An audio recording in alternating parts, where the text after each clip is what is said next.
Dewa-dewa iki lho sing air masuk, Bro. Assalamualaikum warahmatullahi wabarakatuh. Halo semuanya, apa kabar hari ini? Semoga anak-anak semuanya selalu dalam lindungan Allah Subhanahu wa Ta'ala. Pada kesempatan kali ini, anak-anak berjumpa dengan Pak Danang yang akan menjelaskan tentang tema 1, indahnya kebersamaan, subtema 2, keberagaman budaya bangsaku. Pembelajaran kali ini kita akan membahas pembelajaran 3 dan 4. Nah, anak-anak akan melihat di sini sebuah gambar indera pendengar.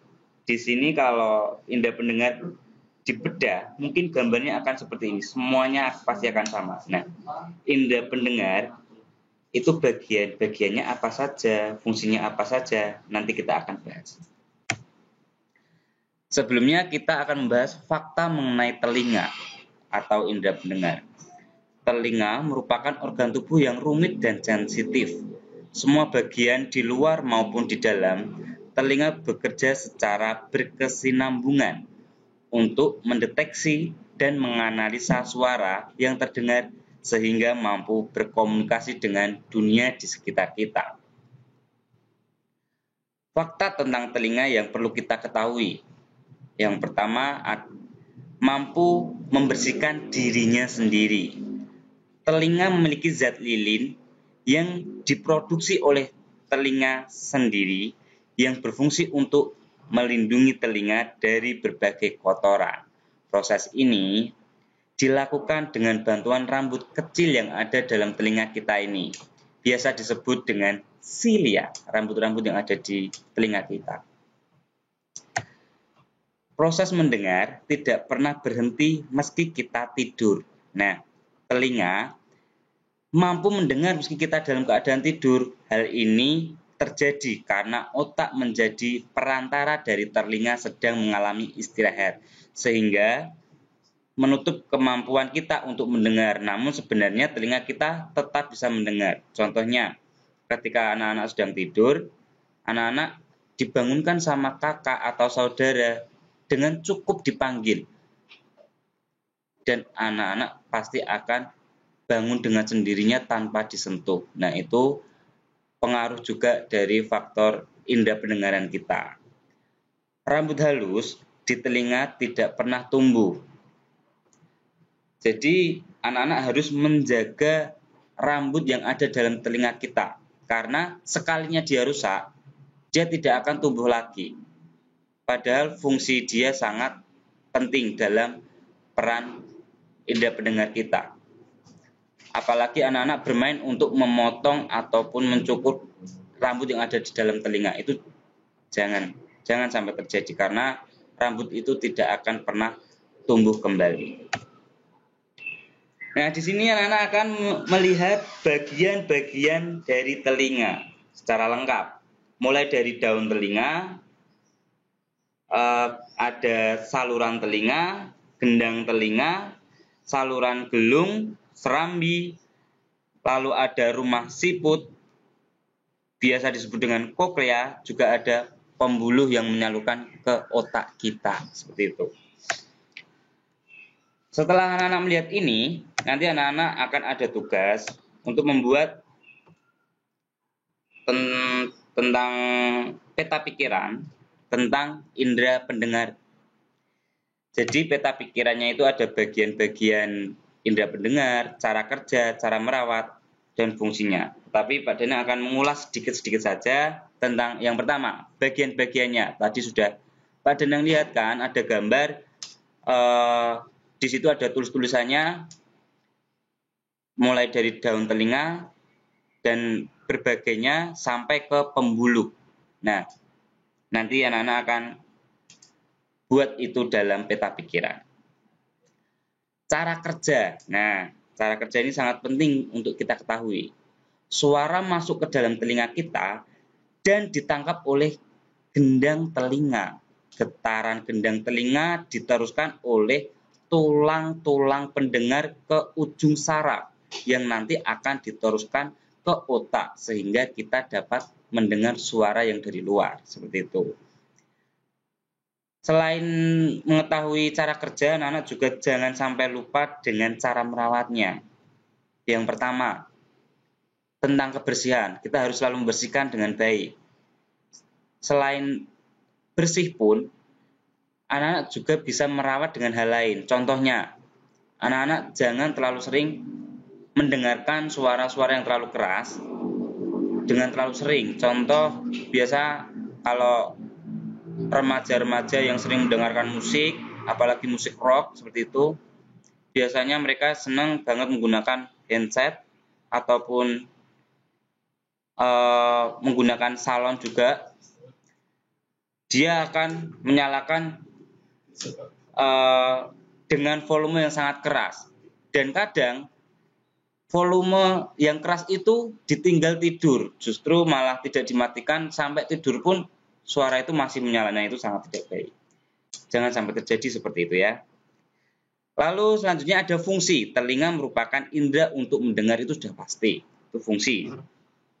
Selain itu, telinga berfungsi sebagai keseimbangan tubuh. Nah, pesan penting terakhir, telinga sangat penting bagi kita. Dengan telinga kita dapat mendengar bunyi-bunyian. Untuk itu, rawatlah telinga kalian dengan sebaik-baiknya.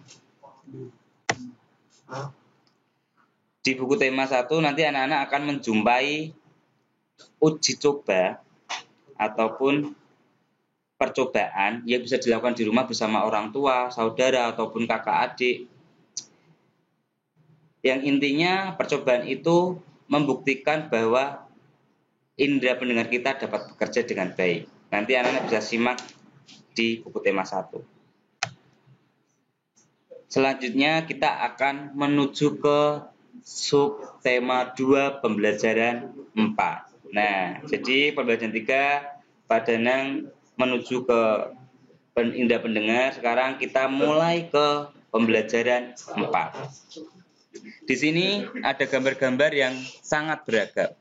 Tuhan menciptakan manusia dengan banyak perbedaan, baik karakter, agama, suku budaya, dan berbagainya. Namun perbedaan itu bukanlah penghalang bagi kita untuk kita tetap bersatu. Dengan perbedaan, kita tetap bisa bekerja sama untuk mencapai tujuan bersama. Anak-anak akan menjumpai di buku tema cerita teks perbedaan bukanlah penghalang. Di sini ada 1, 2, 3, 4, 5. Ada 5 paragraf. Nah, di masing-masing paragraf nanti anak-anak bisa mencari paragraf pokok dan paragraf pendukungnya. Masyarakat Indonesia sudah terkenal dengan keramahan penduduknya serta terdiri kerjasama yang sangat kuat. Kebiasaan tersebut merupakan pengalaman sila-sila dalam Pancasila sebagai dasar negara. Lalu apa saja bentuk-bentuk kerjasama yang bisa kita temui dalam masyarakat? Nah, ini. Yang pertama kita akan membahas apa itu kerjasama. Kerjasama adalah sebuah usaha yang dilakukan oleh beberapa orang atau kelompok untuk mencapai tujuan bersama. Lalu kerjasama merupakan interaksi penting bagi kehidupan manusia karena manusia adalah makhluk sosial yang saling membutuhkan. Nah, kerjasama merupakan tradisi turun-temurun di masyarakat Indonesia. Kerjasama mempunyai sebutan yang berbeda-beda. Contohnya di Cilacap ada sebutan keringan, di Ternate ada sebutan bari, dan lain sebagainya. Ini contoh-contoh kerjasama yang ada di Indonesia ya. Ada ronda, kerja bakti, ada gotong royong, dan lain sebagainya. Masih banyak sekali. Sekarang ciri-ciri kerjasama. Yang pertama ada kerjasama itu saling membantu sama satu sama lain, itu sudah pasti. Yang namanya aja kerjasama, berarti kita bekerja bersama.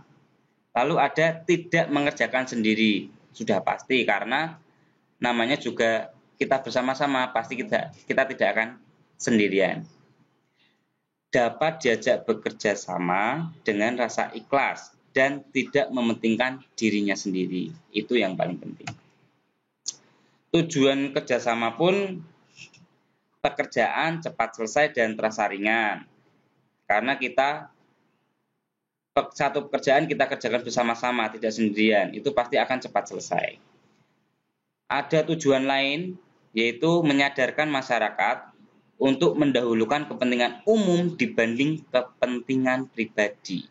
Nah, biar nanti masyarakat di sekitar kita itu sadar akan hal itu, bahwa kepentingan umum itu sangat lebih penting dan dapat menumbuhkan rasa persatuan dan kesatuan.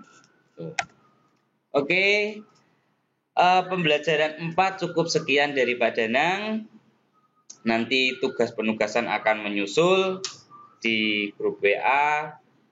Sampai berjumpa lagi di pertemuan selanjutnya. Wassalamualaikum warahmatullahi wabarakatuh. Bye-bye.